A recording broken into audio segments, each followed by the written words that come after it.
जय Hind friends, welcome back to my YouTube channel NCC way. मैं मिथिलेश साहू आपका अपने यूट्यूब चैनल एनसीसी वे में स्वागत करता हूं।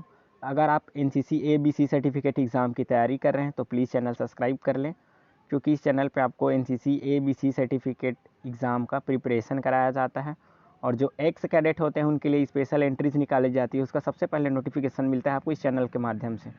तो आज मैं दो टॉपिक के क्वेश्चन आंसर्स पे क्लास लेकर आया हूँ। पहला टॉपिक रहेगा आपका सेल्फ डिफेंस, जिसको हिंदी में बोला जाता है आत्मरक्षा, और दूसरा टॉपिक पे क्वेश्चन आंसर है जो है एडवेंचर ट्रेनिंग, जिसको हिंदी में बोला जाता है साहसिक प्रशिक्षण। तो पहले पढ़ते हैं सेल्फ डिफेंस के बारे में। तो सेल्फ डिफेंस में कौन कौन से क्वेश्चन पूछे जाते हैं पढ़ेंगे।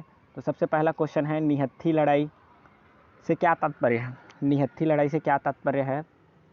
तो बिना रूढ़ हथियारों के दुश्मन से मुठभेड़ करना निहत्थी लड़ाई कहलाता है। तो निहत्थी लड़ाई से क्या तात्पर्य है बोलेंगे तो बताना है आपको लिखना है कि बिना रूढ़ हथियारों के दुश्मन से मुठभेड़ करना निहत्थी लड़ाई कहलाता है। उसके बाद पढ़ते हैं अगला क्वेश्चन, निहत्थी लड़ाई में सफलता प्राप्त करने हेतु कौन सी बातें आवश्यक हैं। निहत्थी लड़ाई में सफलता प्राप्त करने हेतु कौन सी बातें आवश्यक है? तो फुर्ती, साझा देना और अचानक वार करना और ताकत, अभ्यास, लड़ाई में पहल करना। तो ये सब क्या है? आवश्यक बातें हैं निहत्थी लड़ाई करने के लिए। निहत्थी लड़ाई में सफलता पाने के लिए आवश्यक बातें हैं। तो पूछा जाएगा आपको निहत्थी लड़ाई में सफलता प्राप्त करने हेतु कौन कौन सी बातें आवश्यक है, लिखो बोलेंगे तो आपको याद रखना फुर्ती, साझा देना, अचानक वार करना, फिर ताकत, अभ्यास, लड़ाई में पहल, ये सारा चीज़ आपको लिखना है। फिर पढ़ते हैं शरीर के 4 मर्म स्थल बताइए। शरीर के 4 मर्म स्थल बताइए। ये previous year A certificate exam का क्वेश्चन है, वहीं से निकाला हूँ इसको। तो शरीर के 4 मर्म स्थल के नाम लिखे ऐसा बोलते हैं, या फिर 4 मर्म स्थल बताइए। तो आँख होता है, फिर कान होता है, फिर पेट होता है, फिर टेस्टिकल्स होता है। तो ये 4 चीज़ याद रखना जो शरीर के मर्म स्थल कहलाता है। फिर पढ़ते हैं please like video, share with your friend, subscribe our channel. अगर आपको वीडियो अच्छा लग रहा है तो प्लीज़ वीडियो लाइक करें, अपने फ्रेंड्स के साथ शेयर करें, और चैनल पे पहली बार आए हैं तो चैनल सब्सक्राइब कर लें। चैनल है एनसीसी वे। फिर पढ़ेंगे एडवेंचर ट्रेनिंग, साहसिक प्रशिक्षण। और साहसिक प्रशिक्षण से आपको बता दूं बी और सी सर्टिफिकेट के एग्ज़ाम में 8 नंबर के क्वेश्चन पूछे जाते हैं। तो पढ़ते हैं पहला क्वेश्चन, साहसिक प्रशिक्षण से क्या उद्देश्य है। पहला क्वेश्चन यही बनता है कि साहसिक प्रशिक्षण से क्या उद्देश्य है। तो साहसिक प्रशिक्षण से निम्न उद्देश्य है, लिख सकते हो। फिर साहसिक क्रियाकलाप के प्रति जागृति पैदा करना। कैडेट्स में ऐसा लिख सकते हो ना आप लोग, कैडेट्स में साहसिक क्रियाकलाप के प्रति जागृति पैदा करना, साहस, सहवर्ग की भावना तथा नेतृत्व के गुणों का विकास करना, फिर जोखिम को उठाने की क्षमता का विकास करना। तो ये क्या है? साहसिक प्रशिक्षण के उद्देश्य। तो पूछेंगे आपसे साहसिक प्रशिक्षण के उद्देश्य लिखिए बोलेंगे, या फिर साहसिक प्रशिक्षण के क्या उद्देश्य हैं, या फिर ऐसा पूछा जाएगा साहसिक प्रशिक्षण के उद्देश्य लिखिए।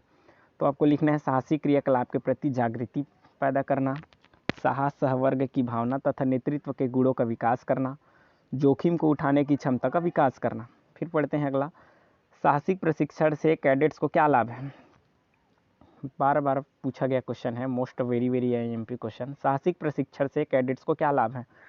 तो कैडेट्स में स्नेह, भातृत्व, उदारता का विकास, कष्ट सहने का विकास होता है।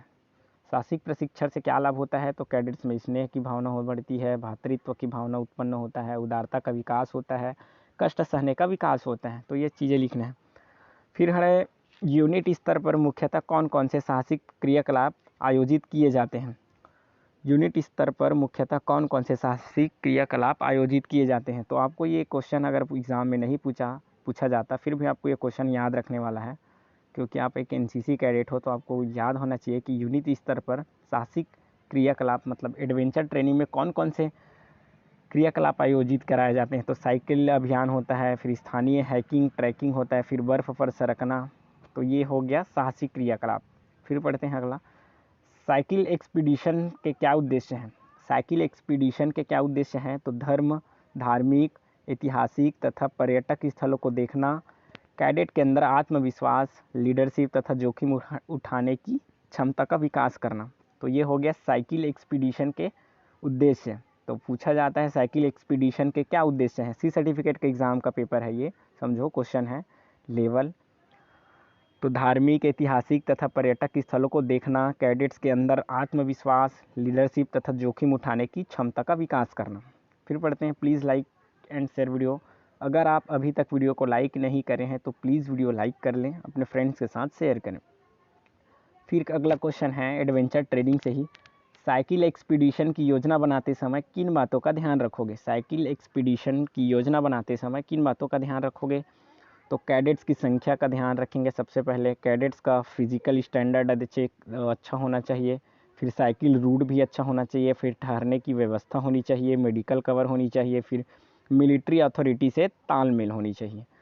तो ये हो गया साइकिल एक्सपीडिशन की योजना बनाते समय किन बातों का ध्यान रखोगे बोलेंगे, तो आपको ये चीज़ें लिखने आना चाहिए। कौन कौन सा? तो कैडेट्स की संख्या पर ध्यान देंगे, फिर कैडेट्स का फिजिकल स्टैंडर्ड ठीक होना चाहिए, साइकिल रूट भी ठीक होना चाहिए, ठहरने की व्यवस्था होनी चाहिए, मेडिकल कवर होनी चाहिए किसी को चोट लगता है तो, और मिलिट्री अथॉरिटी से तालमेल होना चाहिए। फिर पढ़ते हैं डायरेक्टर जनरल एनसीसी के द्वारा कौन कौन सी साहसिक क्रियाकलाप का आयोजन किया जाता है? ऐसा है ना, यहाँ पे थोड़ा सा मेरे से मिस टाइपिंग हो चुका है। तो डायरेक्टर जनरल एनसीसी के द्वारा कौन कौन से साहसिक क्रियाकलाप का आयोजन किया जाता है? तो चट्टानों पर चढ़ना, पैराशूट से कूदना और पर्वतारोहण और एडवेंचर कोर्स और नौकायन। तो ये सब क्या है? साहसिक क्रियाकलाप है जो डायरेक्टर जनरल एनसीसी के द्वारा आयोजित कराए जाते हैं।